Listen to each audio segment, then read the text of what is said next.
সুবহানাল্লাহ। কিয়ামতের দিনটার ব্যাপারে হাদিসটা আছে যে আল্লাহ রাসূল বলেছেন কিয়ামতের দিনটা এমন হবে, হিসাব এখন হয়নি, হিসাব শুরু হয়নি, শুধু কিয়ামতের দিনটা চলছে।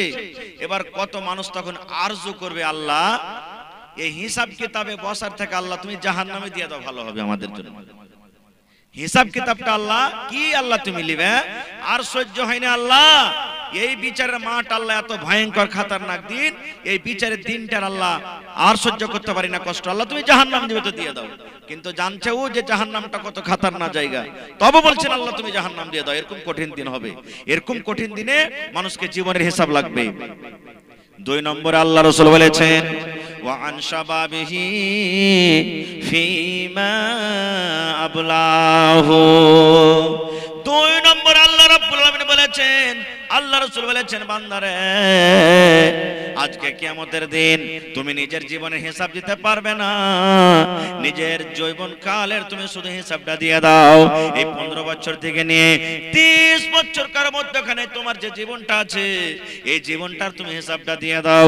তুমি কোন জায়গাতে তুমি এই যৌবন কাল কাটিয়েছো, এই তোমার যৌবন কাল কোন জায়গাতে তোমার কেটে গেছে, এই আল্লাহর বান্দা তুমি শুধু এই যৌবন কালের তুমি হিসাবটা দিয়ে দাও। আজকে যুবকের দলেরাকে জিজ্ঞাসা করেন, এ ভাই নেকির কাজ করেন, একটাই মুখে কথা আসবে, আজি মৌলভী সাহেব এখনো ঢেরি বয়স আছে, ঢেরি সময় আছে। জি না, ঢেরি সময় নাই, মতের 1 মিনিট 1 সেকেন্ড গ্যারান্টি নাই। আল্লাহ সুবহানাহু অন্য হাদিসে বলেছেন ইগতানিম খামসান ক্বাবলা খামসিন। ও দুনিয়ার মানুষ শুনে নাও, নবী বলেছেন 5টা জিনিস হারিয়ে যাওয়ার আগে, 5টা জিনিস চলে যাওয়ার আগে, 5টা জিনিসের তোমরা মূল্য দাও। 5টা জিনিস তোমার হাতে আছে, 5টা জিনিস হাত থেকে ছুটে যাওয়ার আগে, 5টা জিনিস তোমার বাড়ি থেকে চলে যাওয়ার আগে, 5টা জিনিস তোমার পকেট থেকে চলে যাওয়ার আগে, 5টা জিনিসের তুমি মূল্য দাও, 5টা জিনিসের তুমি মর্যাদা দাও। কি 5টা জিনিস? আল্লাহ রাসূল প্রথম বলেছেন শাবাবাকা ক্বাবলা হারামিক। উম্মত রে, জওয়ানি হারিয়ে যাওয়ার আগে, জওয়ানি কেটে যাওয়ার আগে, জওয়ানি চলে যাওয়ার আগে তুমি জওয়ানির তুমি ফায়দাটা নিয়ে নাও, জওয়ানির তুমি লাভটা নিয়ে নাও। কারণ তুমি যখন জওয়ান আছো, জওয়ানির পর একদিন তোমার বয়স হবে, তুমি 80, 70 বছর, 50 বছর, 40 বছর যখন তুমি হবে, এই জওয়ানি কাল তোমার দ্বিতীয়বার আসবে না, দ্বিতীয়বার তুমি পাবে না।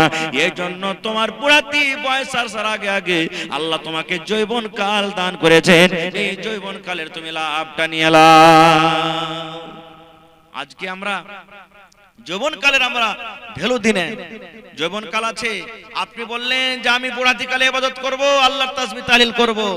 ভাই আমার, এমনই আল্লাহ বেমারি দিয়ে দিলে আপনি আর ইবাদত করতে পারলেন না, খুব আফসোস আসবে মনে। আল্লাহ জওয়ানি বয়সে আল্লাহ কত কি করেছি, ভাবলাম যে বুড়াতি কালে ইবাদত করব, আল্লাহ বুড়াতি কালে তো বেমার, না নামাজে যেতে পারছি, না রুকু যেতে পারছি, না বিছানা থেকে উঠতে পারছি, না সাজদা করতে পারছি, না রুকু করতে পারছি, জীবন শেষ হয়ে গেল।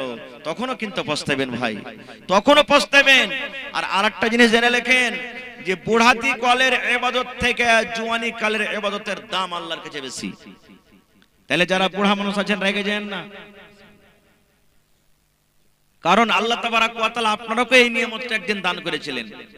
যারা বয়স্ক মানুষ আছেন দেখেন, রুকুতে যেতে কত কষ্ট, রুকু থেকে উঠতে কত কষ্ট, নামাজ পড়তে কত কষ্ট, খালি খুঁজছে, কত কষ্ট হয়েছে। আর এই জন্য রাসূল বলেছেন যে জওয়ানি কালের ইবাদত আল্লাহর কাছে বেশি প্রিয়।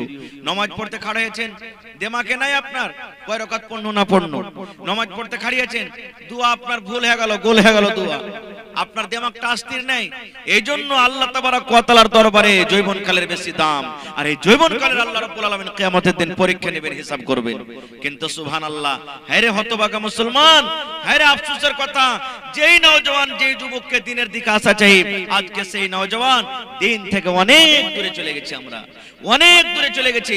আজ গ্রামে মোটামুটি ধরেন গ্রামের উত্তর মাথা থেকে নিয়ে দক্ষিণ মাথা পর্যন্ত আমার মনে হয় 15 বছর থেকে নিয়ে 30 বছরকার মধ্যে মধ্যে যে লোকগুলা কমসে কম যদি কপি কলম নিয়ে গুনতি করা যায় তা 500টা কম হবে। 500টার কম হবে না? হবে না? হবে না? হ্যাঁ, কম করে 500টা হবে।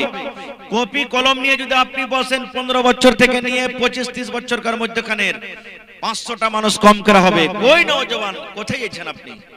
কোথায় চলে গেলেন?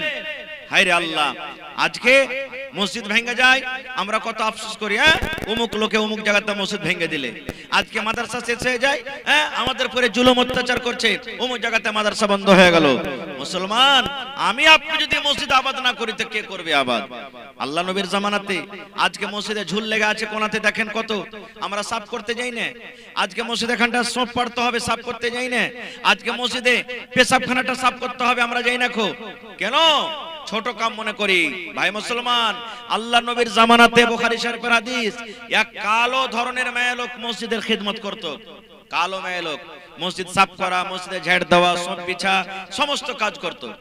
এবার হঠাৎ করে নবীজি একদিন দেখছেন ভোরবেলাতে বা কোন টাইমে, তো ওকে দেখতে পাই না, মেয়ে লোকটা নেই।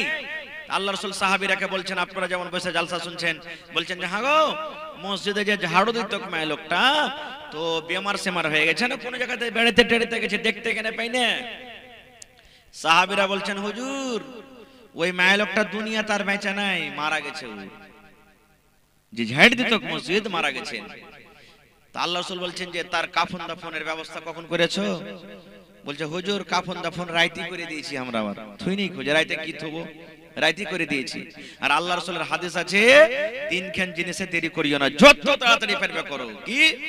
এক নম্বরে রাসূল বলেছেন, নামাজের টাইম যদি হয়ে যায় নামাজকে তুমি কাজা করিও না। দুই নম্বরে রাসূল বলেছেন, উম্মত রে, বেটি সাবালিকা হয়েছে, ভাতিজিগা সাবালিকা হয়েছে, যত তাড়াতাড়ি করে পারবে তার তুমি বিহার কাজ লাগিয়ে দাও। তিন নম্বরে রাসূল বলেছেন, গ্রামে যদি মাইয়াত হয়ে যায়, গ্রামে যদি জানাজা হয়ে যায়, যত তাড়াতাড়ি করে পারবে তার কাফন দাফনের ব্যবস্থা করে দাও। কারণ মানুষ দু প্রকারের হয়, নেককার যদি হয়, নেককার হওয়ার পর যদি মাইয়াত নেককার হয়, আত্মীয় স্বজনকে বলে, গ্রামের লোকেরা বলে, ও গ্রামের লোকেরা, ও আমার আত্মীয় স্বজন পরিবারের লোক, আমাকে এরকম জায়গাতে রাখিও না, আমার জন্য ভালো জায়গা রেডি আছে, আমার জন্য ভালো জায়গা তৈয়ার আছে, তোমরা আমার জায়গাতে তোমরা তাড়াতাড়ি করে পৌঁছিয়ে দাও। আর লোকটা যদি গুনাহগার হয়, লোকটা যদি পাপী হয়, গ্রামের লোককে বলে, বাড়ির লোককে বলে, ও বাড়ির লোকেরা, তোমরা আমাকে এখানে রাখো, এখানে রাখো, এখানে রাখো, আমার জন্য খারাপ জায়গা জাহান্নাম আমার জন্য তৈয়ার হয়ে আছে, তোমরা যত তাড়াতাড়ি করে আমাকে দফন করিবে অত তাড়াতাড়ি আমি আযাবে গ্রেফতার হয়ে যাব।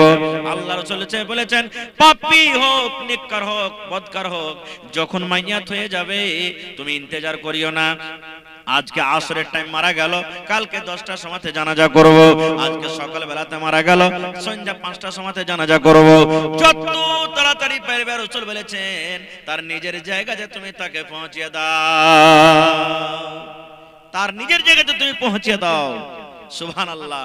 আমি কি বলছিলাম, কি ঘটনাটা আমি বলছিলাম? ওরে আল্লাহ, আজকে আমরা মুসলমান যে মসজিদের ঝাড়ু লাগাতো, রাসূল বলছেন যে কাফন দাফন করে দিয়েছে না, তো হ্যাঁ, তো বলছে আমাকে কেন জানাওনি? আল্লাহ রাসূল বলছেন আমাকে কেন জানাওনি? আজকে দেখেন একটা আরো কথা বলে দি, আমার মাওলানা গায়ের ইমাম আছে, মাওলানা যদি কোনো কাজে কামে চলে যায়, একটা উদাহরণ দিচ্ছি, রাখবেন না কেউ, এই মুলবি নিজের জায়গাতে কাউকে হয়নি, নিজের মনে মনে হেঁটে দিয়েছে, নখরামও করছে, গার জিম্মেদারি নিয়ে কত গাল দিবে। সাহাবায়ে কেরাম দেখেন নিজের মনি কাফন দাফন করে দিয়েছেন রাইতে, রাসূল বলছেন যে আমাকে জানাওনি কেনে?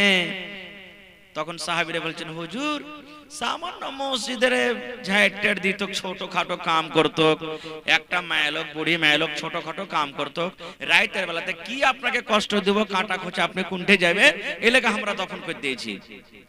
যখন কথাটা বলা, আল্লাহ নবী রেগে গেলেন, চোখ লাল হয়ে গেল। এবার নবী রেগে বলছেন, সাহাবীরে চলো, তোমরা কোথায় দফন করেছো, কবরস্থানে নিয়ে চলো, কোন জায়গাতে তাকে দফন করেছো তার কবরটা আমাকে দেখিয়ে দাও। এবার দয়ার নবীর সাথে সাথে সাহাবায়ে কেরাম গেলেন, সাহাবীরা বললেন, হুজুর এটা হলো তার কবর, এই জায়গাতে তাকে দফন করা হয়েছে। আল্লাহ রাসূল বললেন, ওরে সুবহানাল্লাহ, আমি এই মহিলার জানাজার নামাজ পড়বো, আমি জানাজার নামাজ পড়িতে পাইনি।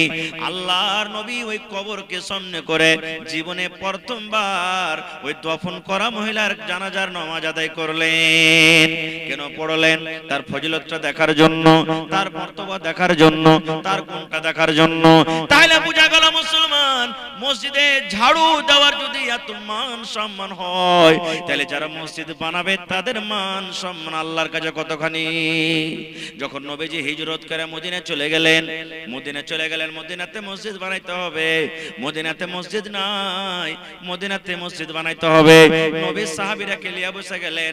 আজকে যেমন জালসা হয়েছে, আমার মাওলানা কেরামের লোককে মাশওয়ারা করেছেন মসজিদের ছাদ করতে হবে।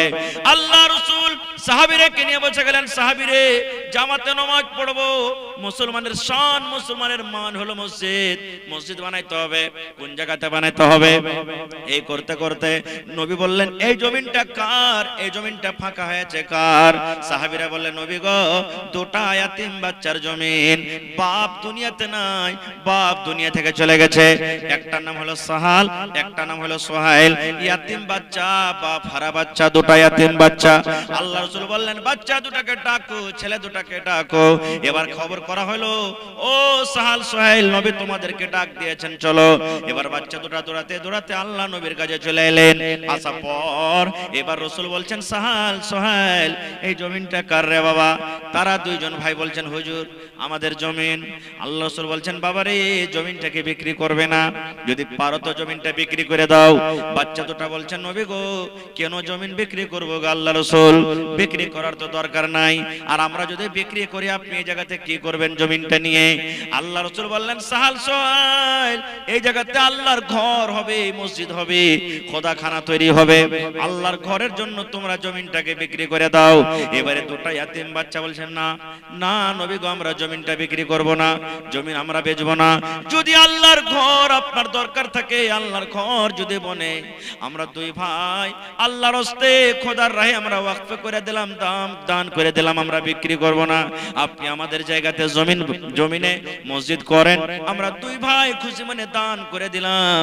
এবারে নবী বলছেন, না সাহাল সোহেল, তোমাদের দান লাও হবে না, তোমরা বিক্রি করো, কত টাকা লাগবে? এবার বাচ্চা দুটো বলছেন, ইয়া রাসূলুল্লাহ, আমরা দুটা ইয়াতিম বাচ্চা বলে আপনি আমাদের দান নেবেন না? আমাদের বাপ নাই বলে দানটাকে হেকারত করছেন নাকি? আমরা ছোট বাচ্চা বলে আপনি আমাদের দান কবুল করবেন না?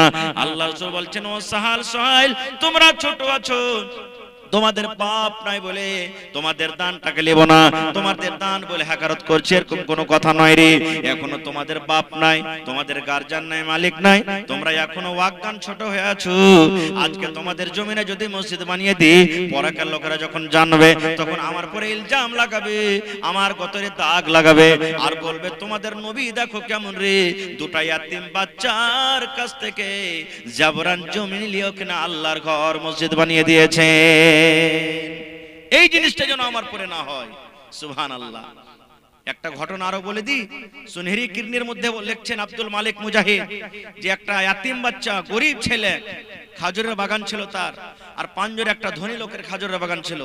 বাতাস যখন চলতো, ইয়ার খাজুর ওদিকে, ওর খাজুর এদিকে, এরকম হবে না? হবে না? আমের গাছ আছে, আমের গাছ লাগালছেন, পাঞ্জরে আইল থাকলে হয়তো দুটো আম ওর দিকে চলে গেল, দুটো আমের দিকে এলো আছে। এবার থাকতে থাকতে এতিম ছেলেটা একদিন বলছেন, না, আল্লাহর কাছে ধরা পড়ে যাব, আমি আইল দিয়ে দেবো, বাউন্ডারি করে দেবো, বাউন্ডারি করবো, আইল তুলবো, যাতে আমার খাজুর আমার দিকে থাকে, ওর খাজুর ওর দিকে যায়।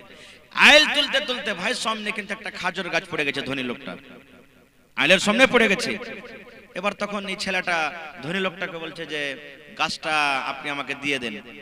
বলছে কেন? বলছে যে আমার একটু অসুবিধা হয়েছে, আমার দিকে থাকলে ভালো হবে। বলছে না, গাছ দেবো না। বলছে কিনা দিয়ে দেন। বলছে না, কিনাও দেবো না।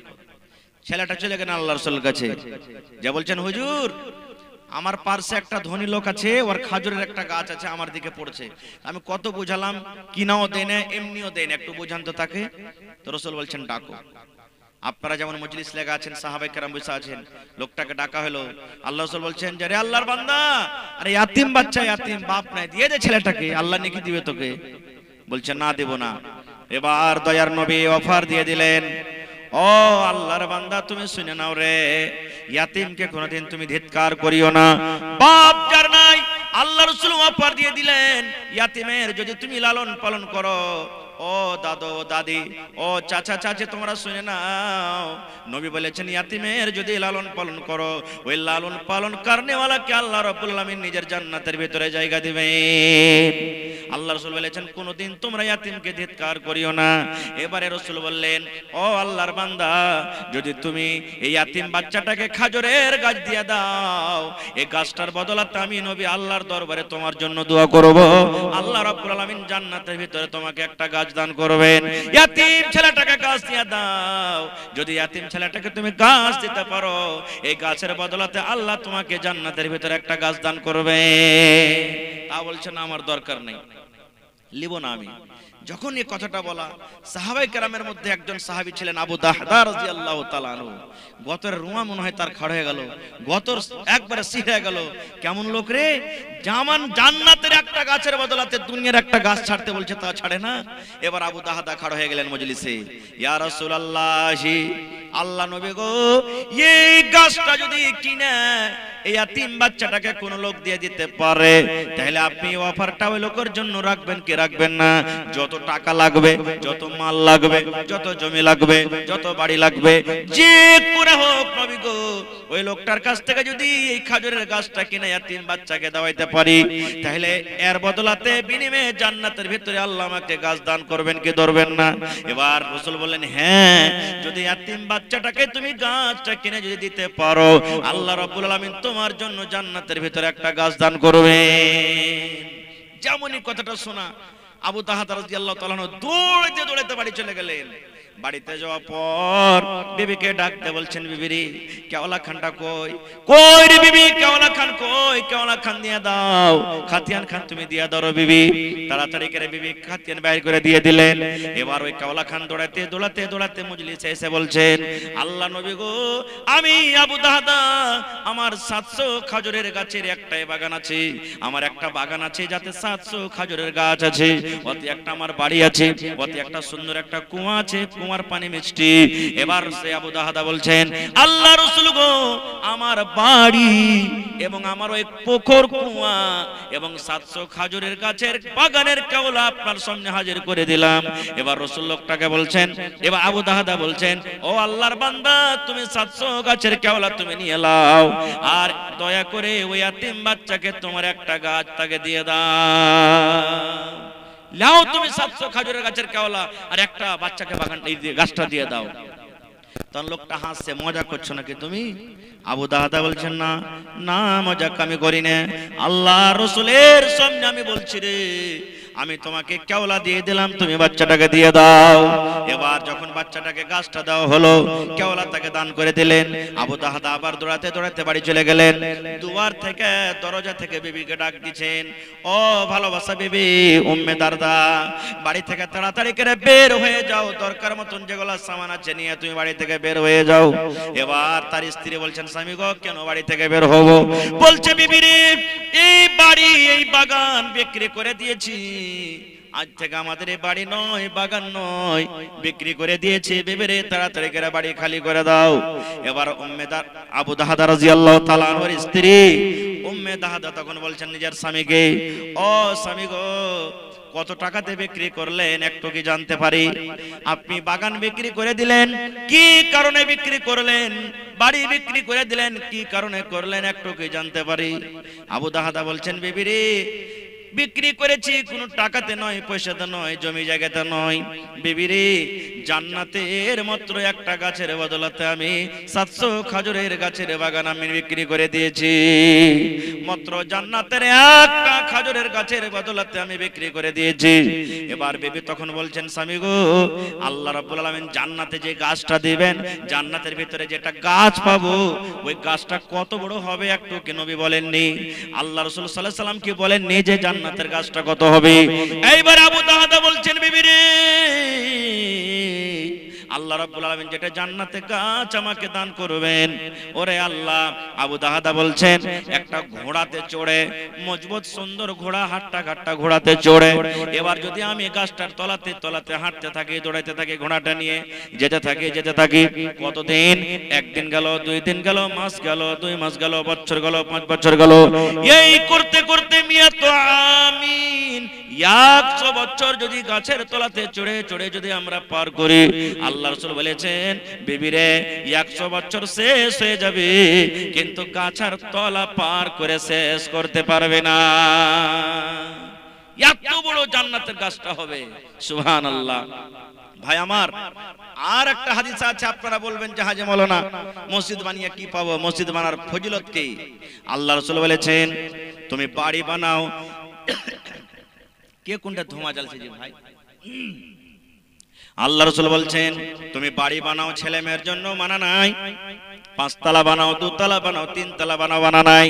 কিন্তু নবী বলেছেন উম্মত রে, জমিনের উপরে সব থেকে আফজাল ভালো জায়গা হলো মসজিদ।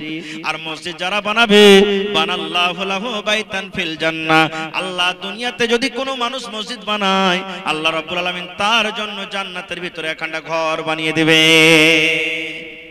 যে দুনিয়াতে মসজিদ বানাবে তার জন্য জান্নাতে এখন ঘর বানাবেন। মসজিদের আগা দিকে, মসজিদে নববী যে বনেছে ওর আগা দিকে একটু জায়গা ফাঁক আছে। আল্লাহ রাসূল একদিন সাহাবীরাকে বলছেন যে গো, এই জমিনখানটা কিনা মসজিদে কেউ লাগাইতে পারবে? যদি কেউ লাগিয়ে দিতে পারো তা আল্লাহ ওর বদলাতে জান্নাত দান করবেন, জান্নাতে ঘর বানাবে। উসমান গনি নবীজির জামায় খাড়া হয়ে গেলেন, ইয়া রাসূলুল্লাহ, হে আল্লাহর রাসূল গো, আমি উসমান গনি এই জায়গাটা যত টাকা লাগবে বিক্রি করে আমি এই মসজিদে লাগিয়ে দিলাম, এই মসজিদের জমিন আমি সাটিয়ে দিলাম। আল্লাহ রাসূল তাকে দুনিয়াতে জান্নাতের সার্টিফিকেট দিয়ে দিলেন, দুনিয়ার ভিতরে তাকে জান্নাতের খুশখবরি দিয়ে দিলেন। আরে মুসলমান, তবে মসজিদ আল্লাহর একটা ঘর, আল্লাহর ইবাদতখানা। আল্লাহ রাসূল 1400-1450 বছর আগে এলান করে দিয়েছেন যে মসজিদ বানাবে তার জন্য আল্লাহ জান্নাতে ঘর বানাবে। এবার একটা প্রশ্ন আসছে, মসজিদ বানাবে কারা? কে মসজিদ বানাবে? কোন ধরনের মানুষরা মসজিদ বানাবে? এই কুট্টি হাসিলের মায়েরা, খালারা, ভাইরা শুনেন, আল্লাহ রাব্বুল আলামিন কোরআনের অন্য জায়গাতে বলেন ইন্নামা ইয়ামুরু মাসাজিদাল্লাহি মান আমানা বিল্লাহ। আরো কয়েকটা কারণ আছে। প্রথম কারণ হলো আল্লাহ বলেন মসজিদ আবাদ করবে, মসজিদ বানাবে, মসজিদের ওই লোকটা নির্মাণ করবে যে একমাত্র আল্লাহকে বলে বিশ্বাস করেছে। আজকে যদি আমার কোনো ভাই যারা বেঈমান, আল্লাহওয়ালা নয়, আজকে যদি কোনো আল্লাহ গায়ের আল্লাহওয়ালা মুশরিক যদি এসে বলে মাওলানা আমি একাই মসজিদের ছাদ দিয়ে দেব, একাই আমি মসজিদ বানিয়ে দেব, আল্লাহ বলছেন বান্দারে 1 টাকার তোমার ঈমানওয়ালা আল্লাহওয়ালা তুমি আমাকে বিশ্বাস করেছো, 1 টাকার তোমার যতক্ষণই আমার কাছে দাম আছে, ও যদি গোটা মসজিদের ছাদ দিয়ে দেয় অতক্ষণই আমার কাছে দাম হইতে পারে না। এই জন্য মসজিদ বানাবে কারা? প্রথম নম্বর আল্লাহ রাব্বুল আলামিন সিফাত দান করলেন এক আল্লাহ বলে বিশ্বাস করতে হবে। এই যে হাতিনাতে জালসা হলো না, আপনারা শুনেছেন, 50 লাখ টাকা কালেকশন। এই যে আপনাদের পড়োশি, আমাদের পড়োশি খড়বাড়িতে মসজিদ বনবে, একটা লোক এসে 8,95,000 টাকা দান করলেন, নগদ ক্যাশ। একটা লোক 4 লাখ দান করলেন, একটা মায়ের লোক 1 লাখ টাকা দান করেছে। সুবহানাল্লাহ।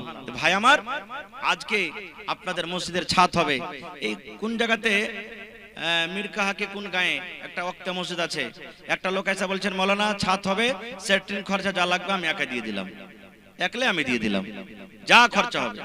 আরো কত জায়গাতে আছে যে মাওলানা সিমেন্ট যত বড় লাগবে একে আমি দিয়ে দিলাম, কেউ ছড় গেছে লিছে, কেউ বালু গেছে লিছে, কেউ আর কিছু গেছে লিছে।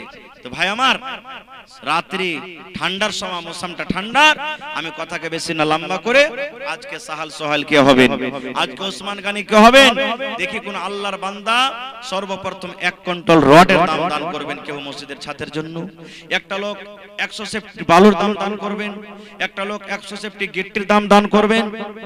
এবং আমার মনে হয় এই মসজিদে 500 বড়ার কম লাগবে না সিমেন্ট, কমসে কম 500 বড়া, 400-500 বড়া সিমেন্ট লাগবে। কেউ 10 বড়া সিমেন্টের দাম, কেউ 20 বড়া, কেউ 30 বড়া।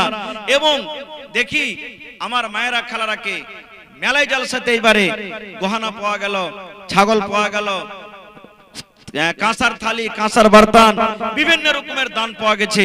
সুবহানাল্লাহ। আজকে দেখি আমার কোন মা খালা এমন আছেন, আল্লাহর রহমতে আমাদের এলাকাতে ছাগল খুব পোষে, মা খালারা আপনারা 10-20টা মা খালা একটা একটা করে ছাগল গালায় দান করে দেন তো।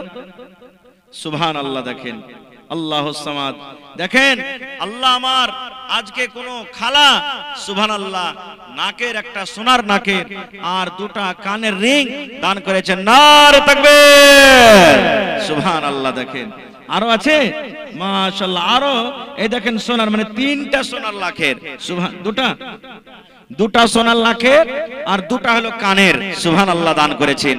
আজকে আল্লাহুস সামাদ মসজিদ, আল্লাহর ঘর, আল্লাহ যে কত খুশি হবেন, রাজি হবেন, যে আল্লাহ কত দয়া করেছেন যে আজকে আপনাদের জুমা মসজিদের ঘর ছাদ হবে। কবরে দুনিয়া থেকে চলে যাবেন, কিন্তু আপনার মরার পর নেকি কবরে পৌঁছতে থাকবে। কত লোকের মা বাপ কবরে পড়ে আছেন, তারা ইন্তজার করছে, অপেক্ষা করছে যে আমার মায়েরা, ছেলেরা, আমার বোনেরা, আমার বেটিরা, বেটারা বুঝিন দান করবে আমাদের জন্য। আপনি দান করবেন, মা বাপের কবরে পৌঁছবে। আপনি মরে যাবেন, আপনার ছেলে পেলেরা করবে, তা আপনার কবরে পৌঁছবে। এই জন্য ভাই আল্লাহর ঘর বানাইতে হবে। আজ আমরা 10 লাখ 15 লাখ খরচ করে নিজের বাড়ি বানাইতে পারছি, এত বড় খানটা গ্রামে যদি আমরা আল্লাহর ঘর একটা ছাদ না করতে পারি, কিয়ামতের দিন আল্লাহ নারাজ হয়ে যাবে আমাদের প্রতি। কিন্তু মাশাআল্লাহ, এই দেখেন আমার মামু মাওলানা পালাস ডাক্তার শাহজামান সাহেব 1000 টাকা নানার জন্য, আচ্ছা মা বাবার জন্য দান করলেন। মাশাআল্লাহ, তো কম হয়ে গেল না মামু?